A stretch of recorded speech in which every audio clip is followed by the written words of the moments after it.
Hey, good morning, everybody. Chris Allen here on the Sam channel, Facebook, YouTube, Instagram, and X.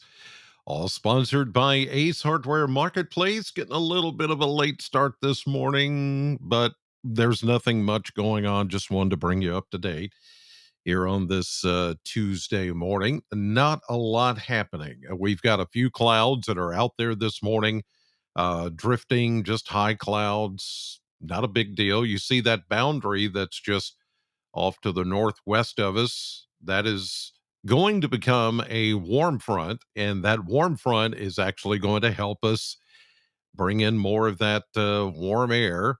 Yesterday, we made it all the way to 87 here in Bowling Green officially. That's pretty warm for this time of the year. In fact, it's 7 degrees warmer than the average of 80. So we'll look to do that probably again today, thanks to that warmer air and that warm front. But it's also helping us maybe tap into some available moisture. There's a low pressure system not far away from that front, and we're eventually going to be getting some of that moisture. It just seems to keep waiting and waiting and waiting, and it's almost like we put it in the forecast, then we take it out. We put it back in the forecast, then we take it out again, and then it just gets pushed down the road a little bit further. By now, we had hoped to already have some rain, but it's not happening. Not yet, anyway, but it's going to get there, and I'm seeing better chances of rain as we get into tomorrow and Thursday. All right, let's take a look at Kentucky mesonet temperatures as of about 9:15 as I record this morning, and we're already warming into the 70s.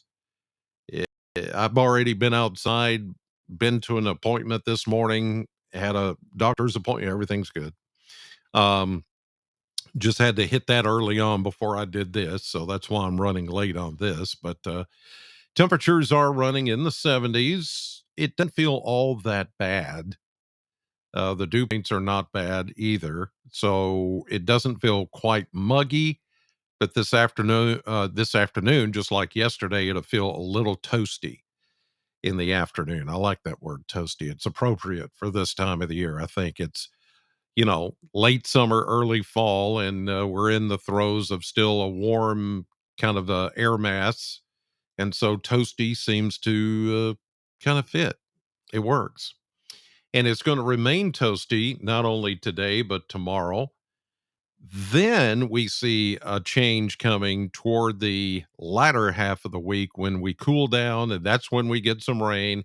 Lower 80s seem to be more the order of things as we get late into the week, the weekend, and next week even. But I see a bigger change coming by around the 6th, 7th of October. You can see the very beginning of it right at the end of that model blender graphic at the right-hand side. You see that 80? That's just the beginning of something coming in. I'm looking over at the Pacific Northwest, and for the first time this season, I'm seeing a blue height line. You say, "What are you talking about?" A blue height. I'll show you here in just a second. A blue height line. In other words, one of those instead of red, where we see all summer long and into the spring and into the fall, it's all red. And then all of a sudden you see this blue line coming in, and it's like, that's a change. It's a big change that's about to happen in our atmosphere. I'll explain as soon as I get to that map. So, oh, in fact, here it is. So, here comes the model map. Now, these are all the red lines I'm talking about, the heights. These are the heights in the atmosphere, atmospheric pressure, the heights, the level in which things change in the atmosphere. So you get these red lines, there's a 564, a 576, and all these lines are red, red, red, red, and they stay red all summer long because of the warm air.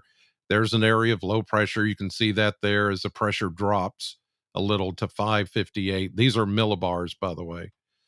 And where you see these higher ones, the 1016s and all that, that's the higher barometric pressure, 1020 and all that. That usually means high pressure.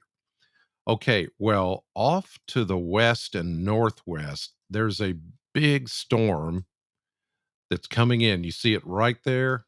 Notice there's all these red lines. Well, let me show you something that happens in the next couple of days. Big Pacific low pressure system that is going to deepen and it's go look at that. You see that? 540 blue line. This is a sign of things to come.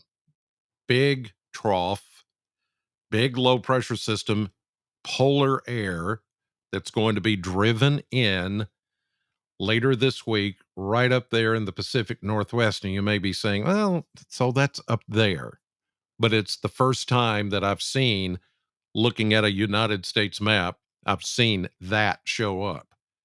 That's a clue. That's a clue that we're getting close to the time of the year when shots of colder air are going to try to work in here. So that's why I'm saying pay attention to that. Right now, we're in the warm sector of things.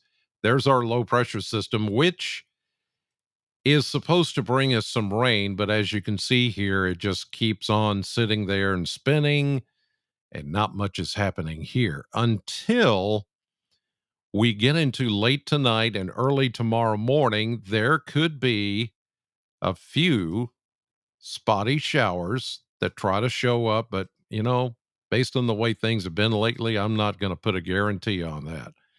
Now, tomorrow, I do think we stand a little better chance of getting some showers and thunderstorms, mainly along and east of 65 is where they look to show up. And then we get on into tomorrow evening and on into Thursday.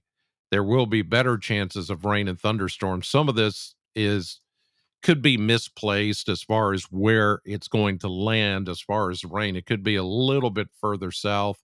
Some of the models are indicating that, and that's when we could get really good showers and thunderstorms. In fact, I'm starting to see a trend toward that where Thursday we could get some soaking rain and maybe even some stronger thunderstorms. But that's not a guarantee right now. So I don't want to get too optimistic and say, yeah, it's going to happen because it's been a bust all these other times previous to this. And we haven't gotten a drop of rain since the 6th of September earlier this month. All right, take a look at the maps here over the next several days. We're going to go back to the older looking maps here because they're working on the new ones today, apparently, from the notes I've been getting. So this is the way it used to look. There's our low pressure system that I drew on the map and the attached stalled out boundaries. It is going to make some headway tonight into tomorrow. Warm front stretches across the area, and that's our better chance of getting showers and thunderstorms in the afternoon and evening hours. And then again on Thursday, pretty good coverage here with showers, thunderstorms likely, and maybe some heavier rain. That goes into Thursday afternoon and evening. And then finally, that system pulls away, but leaves just a little piece of energy in here for Friday and Saturday. But I don't think we're going to see any shower activity from that. There we go into Sunday, then into Monday. There's just not much happening. We're going to wait on this next system, and then back behind it is that really colder, much colder system that's going to come in the Pacific Northwest that I showed you. That once it makes its way across the country, that's not until next week. That one could bring us some much colder air and cold rain, if anything. Right now it's still too warm for anything else, but at least it's a sign that things are beginning to cool down even more. All right, that'll do it for this September 26th, Tuesday morning here on the Sam channel. I'll see you tonight, 5, 6, and 10, WNKY News 40. In the meantime, have a great day. Thank you for watching, and God bless.